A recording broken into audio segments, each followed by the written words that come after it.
सोचा नहीं था यह दिन भी देखना पड़ेगा। सिर्फ 6 महीने पहले एक दूसरे के जान के दुश्मन थे भारत और चीन। दोनों देश के नेता एक दूसरे का शकल तक नहीं देखना चाहते थे। दुश्मनी अल्ट्रा लेवल की थी। दोनों देश बॉर्डर पर एक दूसरे के खिलाफ सेना की तैनाती बढ़ा रहे थे। एक से बढ़कर एक हथियार तैनात कर रहे थे और हथियारों के टेस्टिंग भी दोनों देश चीन भारत बॉर्डर पर कर रहे थे। लेकिन स्क्रीन पर आप देखिए क्या खबर निकलकर सामने आई है और यह किसने दी है खबर। दरअसल अमेरिकी मीडिया है ब्लूमबर्ग जिसने यह खबर ब्रेक करी है। अब से एक दिन पहले भारत ने चीन को डीजल एक्सपोर्ट करना शुरू कर दिया है। जी हाँ, लो सल्फर डीजल है जो बहुत ही खास तरीके का डीजल है और यह भारत के अंदर सबसे ज़्यादा रिफाइन किया जाता है और यह भारत इस रिफाइन किए गए लो सल्फर डीजल को इस समय भारी मात्रा में चीन को एक्सपोर्ट कर रहा है। और सबसे इंटरेस्टिंग बात यह है कि जो एक्सपोर्ट है भारत का नायरा कंपनी कर रही है और चीन इसी कंपनी से खरीद रहा है। क्यों खरीद रहा है? क्योंकि इस कंपनी को अमेरिका ने सैंक्शन लिस्ट में डाला है।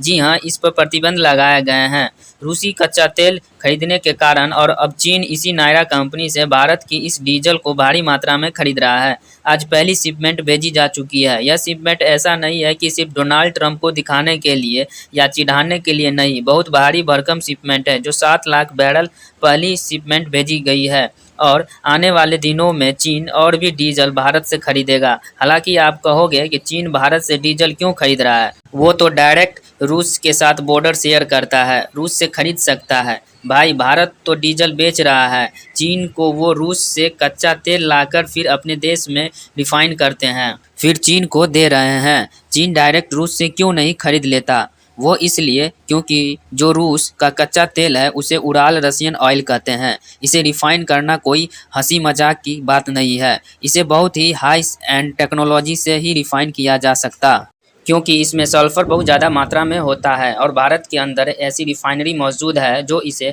आसानी से रिफाइन कर सकती है और भारत रिफाइनरी करने के मामले में कच्चे तेल का किंग है वर्ल्ड में। चीन अमेरिका कोई हमारे आसपास नहीं, यहाँ तक कि वर्ल्ड की सबसे बड़ी कच्चे तेल की रिफाइनरी करने वाली जो रिफाइनरी है वह भारत के जामनगर में है। यानी कि हम इस मामले में सुपर पावर है। एक तरीका से चीन कच्चा तेल खरीद सकता है रूस से, लेकिन इसे इस्तेमाल कैसे करेगा?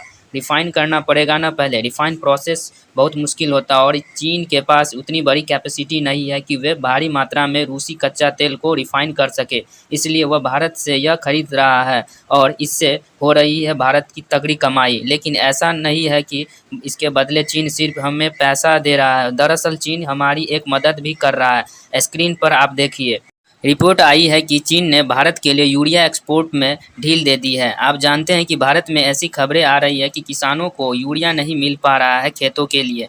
इसका कारण यह है कि यूरिया दुनिया भर में फर्टिलाइजर्स की कमी है क्योंकि रूस पर अमेरिका यूरोप ने कठोर प्रतिबंध लगा दिए हैं, इसलिए रूस फर्टिलाइज़र बेच नहीं पा रहा है। चीन भी एक बड़ा एक्सपोर्टर है फर्टिलाइज़र को खासकर यूरिया का, लेकिन उसके देश में खुद की कमी है इसलिए उसने एक्सपोर्ट पर बैन लगा रखा था। लेकिन भारत के लिए वह ढील दे रहा है ताकि भारत लिमिटेड संख्या में यूरिया चीन से मंगाकर अपनी किसानों को ज़रूरतों को पूरा कर सके। यानी कि दोनों देश एक दूसरे के सहयोग कर रहे हैं।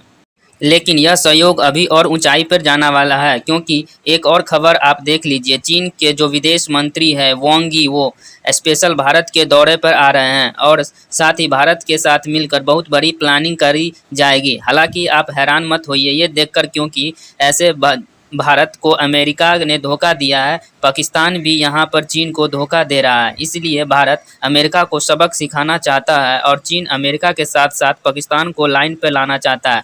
भारत के जरिए यानी दोनों देश अपने अपने स्कोर सेटल कर रहे हैं। लेकिन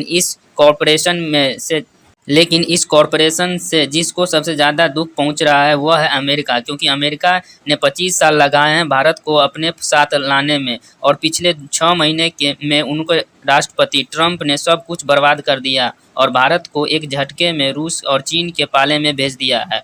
उनकी 2.5 दशकों की मेहनत को मिट्टी में मिलाया जा चुका है। और यकीन मानिए सबसे ज़्यादा मज़ा आप लोगों को इस महीने के अंत में आएगा जब चीन के अंदर होगी एससीओ की बैठक, जिसमें पीएम मोदी का यहाँ भी जाना बताया जा रहा है। अगर वहाँ जाते हैं तो शी जिनपिंग के साथ उनकी मुलाकात होगी और वो फ़ोटो देखकर ट्रंप की सुलगेगी बहुत ज़बरदस्त तरीके से।